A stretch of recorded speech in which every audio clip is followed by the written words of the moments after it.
HCS Connects. I'm Kelly Gorel with Hampton City Schools. Today I've got two special guests with me, Chloe Smith, the valedictorian for Hampton High School, and Michael Sutton, who is the salutatorian for Hampton High School, the class of 2019. So welcome to the both of you. And so exciting. I mean, goodness gracious, graduation is upon you, correct? Yes. Yes. So are we ready for graduation? No. No? Not yet. I'm ready to graduate. Yeah. All right, why are we not ready for graduation, Chloe? So there's still a little bit of homework to do, stuff like that. Got to do the speech for graduation still. And it's nice to have time to hang out with friends during school when it's more relaxed in the fourth quarter. So, not quite ready, but getting there, Yeah, right? basically. Michael, how about you? You said, yeah, you're ready for graduation. Ready to go. So you're ready with your speech and you're ready to go. Well, My so speech isn't quite ready yet. But So that part you're not quite ready, but the mentality of I'm ready to graduate. Yes. Correct? So let's talk a little bit about the both of you. I'm really interested. And Chloe, let's start with you. Are you Hampton born and bred? Have you been in Hampton Public Schools your entire life? Yes, I was born and raised in Hampton, so I've been to all Hampton schools. I went to Tucker Caps, and then Mary Peak, and then Spratly, and then Hampton High. And my mom also went to Hampton High, so we have a bit of history there. A little bit of history, a past crabber as well. Michael, how about you? yeah, I've lived in Hampton my whole life, but up until 8th grade, I went to private school in Hampton. Okay. But then 8th grade, I went to Spratly, and then 9th to 12th, I've been in Hampton. So at what point did that become like this goal for you all to really strive to be either the Val or the Sal in your class? So at first, when I first entered high school, I didn't really want to be valedictorian or salutatorian because I knew they had to give a speech at graduation. But then eventually, as I got to 9th grade, 10th grade, I realized I did want to be high up there. So eventually, by 10th grade, I really wanted to be in the top 2. So you realize it's okay to give a speech in front of people, correct? Yes. Chloe, how about you? I didn't have any particular goals. I just wanted to get straight A's because that's my parents give all me and my siblings rewards if we get straight A's. So I just wanted to keep doing that, and then it just turned out that I was valedictorian. I was like, well, I'm not gonna stop, I guess. So Not going to lose that now. yeah, huh? I guess let's keep going. So Yeah.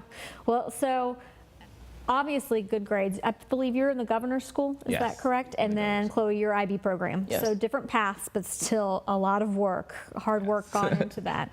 But you know, you've had good grades, you're taking those upper level classes, but tell me a little bit about the other extracurricular pieces that both of you do. Let's start with you, Chloe. okay. I started taking viola lessons in 8th grade, so I've been doing that all throughout high school. I've been in the Peninsula Youth Orchestra, 9th and 10th grade. Oh, wow. We go around different places and play with the chamber group or with an orchestra. School club-wise, I've been in Chrome Club, which is an it's an engineering club for minority students at Hampton High. I've also done a year drama club, a year archery, a year Spanish club. I just like to try different things out. That's awesome. Very well-rounded to be able to have those different experiences. Yeah. Yeah. Michael, how about you?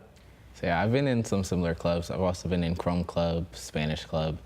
Then me and Chloe were president of Mu Alpha Theta Math Honor Society. Oh, wow, excellent. And then outside of school, I'm a member of the Hampton Youth Commission, which we're a group of city council appointed teenagers who advise city council on different issues that affect youth. And currently, It's just such a great opportunity. Currently, I'm vice chair of the commission, and then we kind of get to work on different programs that can impact youth in Hampton. So working with youth in Hampton already, or what could impact youth in Hampton. So hopefully one day you will come back to Hampton and keep working. So like I said, graduation is just right around the corner. And I know you've spent a lot of time filling out those college applications to see where you're going next year. So where are some of the schools that you did apply to? A few of the schools have been Old Dominion, Case Western Reserve University, Rochester Institute of Technology, as well as University of Rochester. I also applied to Northeastern and Virginia Tech and a couple others in there, not popping to my head right now. Well, you're just exhausting me just listening to the ones you did. Yeah. Offset, when we were talking earlier, I made a comment about like how long it takes for that application process. That's not a quick process by any means, and Yeah. to apply to all those schools, like that's so time consuming in itself. So where did you end up? Where are you going to be next fall? I'm gonna go to University of Virginia. So not too far, Yeah. but far enough away, and be a Cavalier. So what do you think your major, what are you looking at UVA? I think right now I'm a civil engineering major, and I was planning to do environmental engineering through that by doing an environmental science minor. That's wow. That's all I can say is just wow. Michael, how about you? Some schools I applied to are MIT, Stanford, University of Virginia, Princeton, Columbia, Brown, and then ultimately I decided to like settle on MIT. Settle? Yeah. I was going to say, that's quite a nice school to settle on. So what were your top 3 out of all those Ivy League schools? So MIT, Stanford, and Harvard were my top 3, and they each had different programs that let you like see their campus. So after visiting their campuses and getting a feel of like the culture there, I decided MIT would be like the best place for me. That's awesome. I'm glad that you had the opportunity to visit those 3 campuses and really see what is that best fit. So going to MIT, what is your goal when you grow up? So I want to study computer science and linguistics at MIT. Oh, wow. And I hope to, like, in the future, have like a job that kind of combines them and work in natural language processing, which is kind of like the field that is like the intersection of the 2 courses of study. So that's what I hope to do. Working for a major company, possibly. Oh, yeah, a major company back in Hampton. I keep telling you, let's go back to Hampton.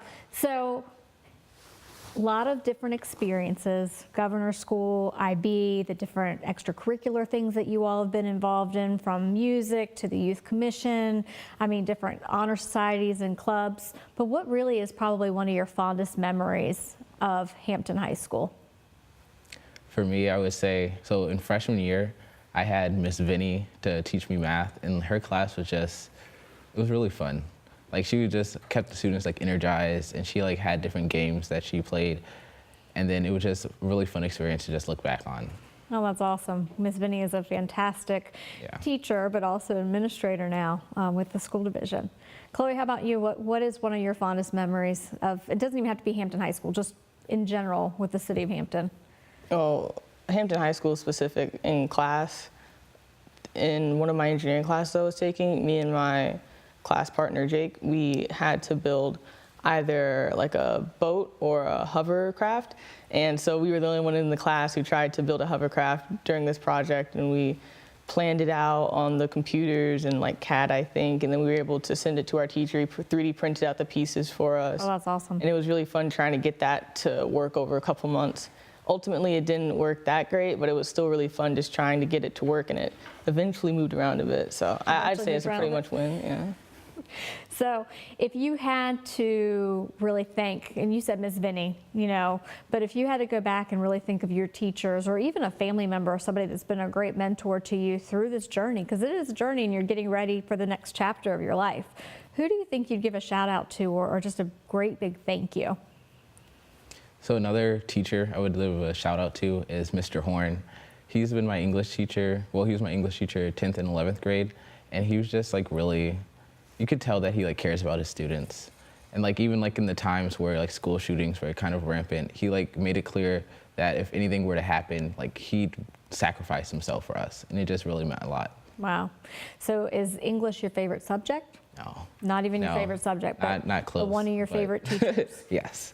So you just said not close, not even close to one of my favorite subjects, but that's still one of my favorite teachers.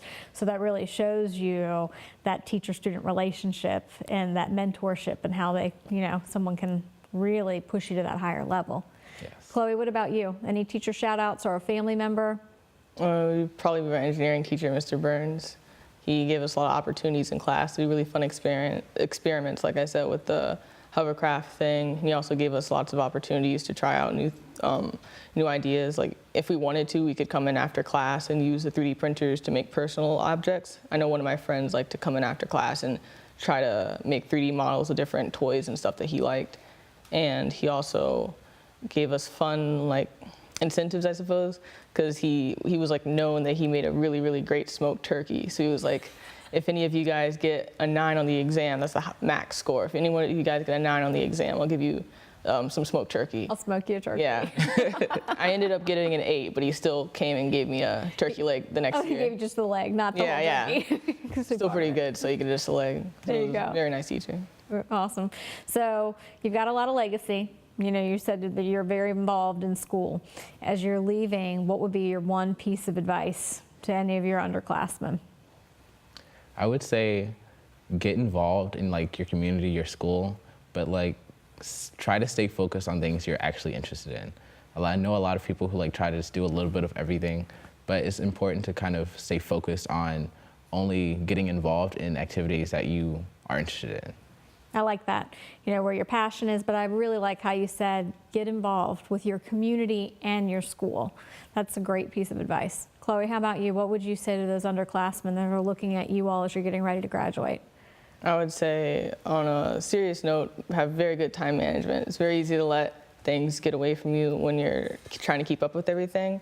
But then on a general note, just try to enjoy life, you know.